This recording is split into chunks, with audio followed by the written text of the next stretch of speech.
TV Uttar Pradesh देख रहे हैं आप। मैं हूं आपके साथ राधिका राज। आज इस स्पेशल स्टोरी में बात होगी सीएम योगी के ताबड़तोड़ एक्शन से लगातार उनकी वाहवाही की। हाल ही में हुए महाकुंभ मेले में लगी आग पर उन्होंने जो तुरंत एक्शन लिया और खुद घटनास्थल पहुंचे, उससे सीएम योगी की वाहवाही हुई। साथ ही सीएम योगी का नाम अब यूपी के बाद दिल्ली चुनाव में भी गूंज रहा है। तो क्या है पूरा मामला, बताएंगे आपको विस्तार से।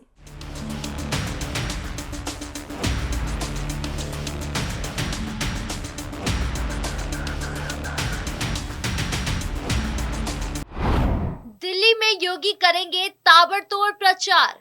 भारतीय जनता पार्टी के दिग्गज नेता और उत्तर प्रदेश के मुख्यमंत्री योगी आदित्यनाथ दिल्ली विधानसभा चुनाव के लिए प्रचार करेंगे। वो 23 जनवरी से राजधानी में 14 चुनावी रैलियों को संबोधित करेंगे। सीएम योगी की रैलियों से चुनावी माहौल में गर्मी बढ़ना तय माना जा रहा है। कहा जा रहा है कि सीएम योगी अपनी रैलियों के जरिए यूपी के ताल्लुक रखने वाले वोटरों को अपनी ओर आकर्षित कर सकते हैं। समाचार एजेंसी ANI ने दिल्ली बीजेपी के शीर्ष सूत्र के हवाले से कहा कि यूपी के सीएम योगी आदित्यनाथ ने बीजेपी के लिए प्रचार में महत्वपूर्ण भूमिका निभाएंगे।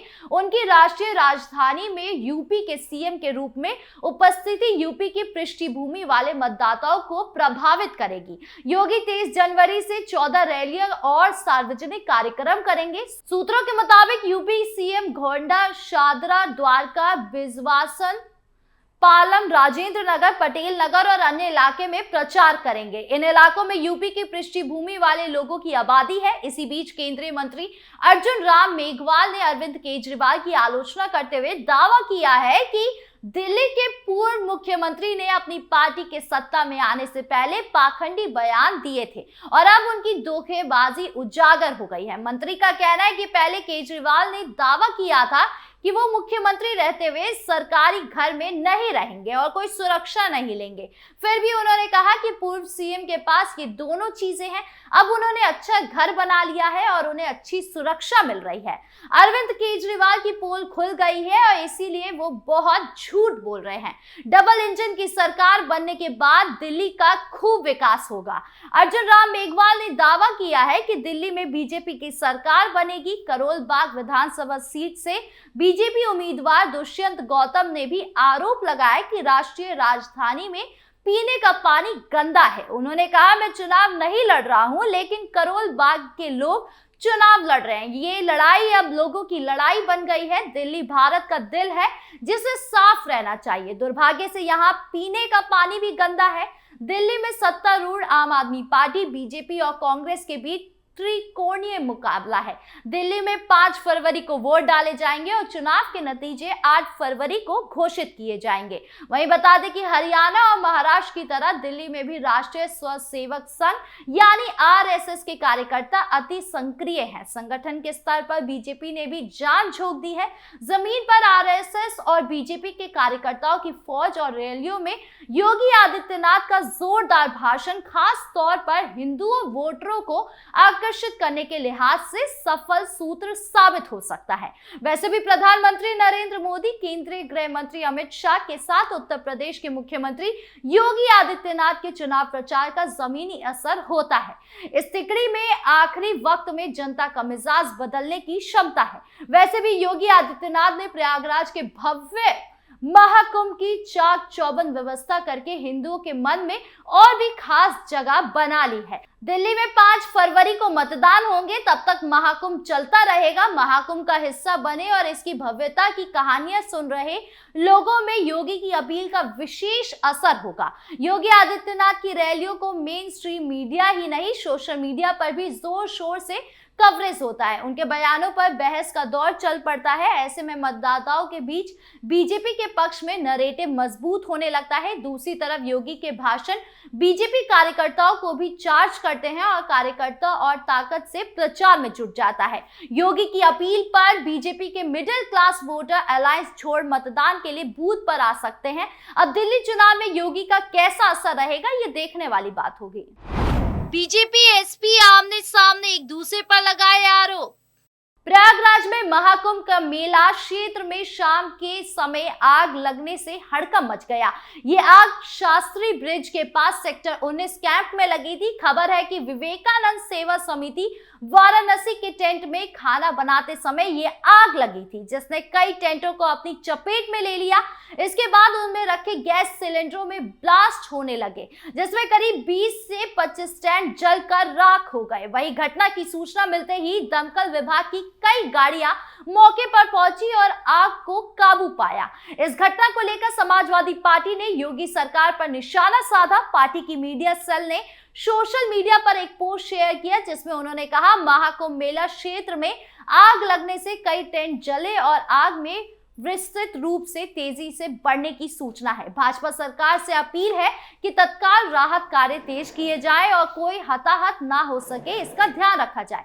इसके आगे मीडिया सेल नन्हे सूबे के मुख्यमंत्री योगी आदित्यनाथ पर हमला करते हुए कहा, मेला क्षेत्र प्रबंधन का जो ढिंढोरा सीएम योगी पीट रहे हैं और सबको आमंत्रित कर रहे थे, क्या ये वही व्यवस्था है जो आज दिखाई दी है?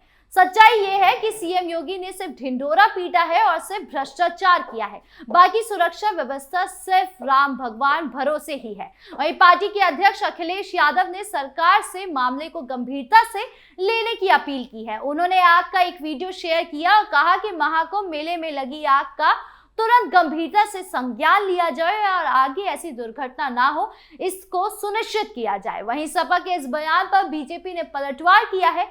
पार्टी के प्रवक्ता प्रदीप भंडारी ने एक पोस्ट शेयर करते हुए कहा, शर्म आनी चाहिए। समाजवादी पार्टी इसी मंशा के साथ बैठी है कि महाकुंभ में कुछ दुर्घटना हो जाए। हिंदू घृणा की पराकाष्ठा दिख रही है। इसके आगे उन्होंने कहा कि मुख्यमंत्री योगी आदित्यनाथ ने तुरंत संज्ञान लिया है और आग पर काबू पाया है, कोई हताहत नहीं है। वहीं बीजेपी के एक अन्य प्रवक्ता राकेश त्रिपाठी ने अखिलेश के बयान पर कहा कि कुंभ को बदनाम करना बंद करे अखिलेश। उन्होंने सवाल किया कि आखिरकार सपा प्रमुख को कुंभ से इतनी समस्या क्यों? रात के अंधेरे में हरिद्वार में गंगा स्नान करने वाले अखिलेश यादव कुंभ क्यों नहीं जा रहे? उन्होंने कहा, 2013 में अखिलेश सरकार में हुए कुंभ में भारी अव्यवस्था थी, वहीं 2025 में हो रहे महाकुंभ की व्यवस्था की देश दुनिया भर में सराहना हो रही है। सीएम योगी को आई गांव की याद।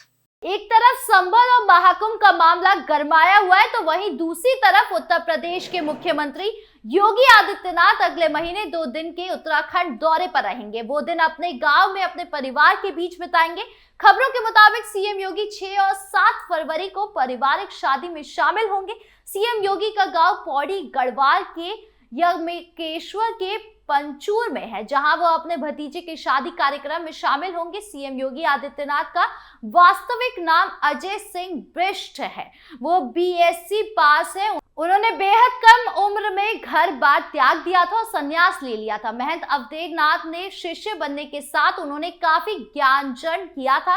नाथ संप्रदाय की पीठ गौड़पीठ के पीठाधीश्वर के पद पर सीएम योगी विराजमान है। योगी आदित्यनाथ का जन्म उत्तराखंड में पौड़ी गढ़वाल के यज्ञेश्वर इलाके के पंचूर गांव में हुआ था। 5 जून 1972 को उनका जन्म हुआ। सीएम योगी के पिता वन विभाग में थे। उनका नाम आनंद सिंह बिष्ट था, जिनका कोरोना काल में देहांत हो गया। सीएम योगी की माता सावित्री देवी। सीएम योगी आदित्यनाथ 7 भाई बहन है, उनकी 3 बहनें हैं और वो 4 भाई हैं। सीएम योगी अपनी फैमिली के 5वें नंबर पर आते हैं।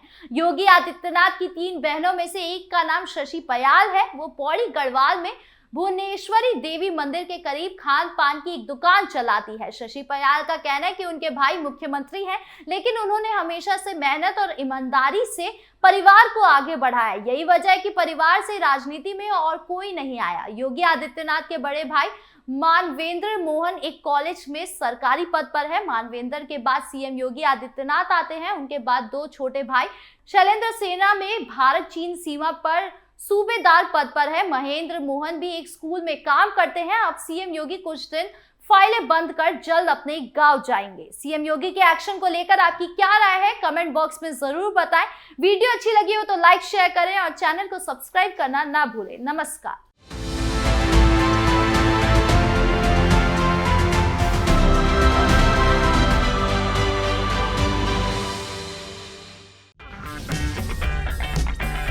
अगर आपको हमारा वीडियो पसंद आया हो तो इसे लाइक करें, हमारे चैनल को सब्सक्राइब करें और हाँ, बेल आइकन दबाना ना भूलें ताकि आप तक हमारे वीडियो की नोटिफिकेशन पहुंचती रहे।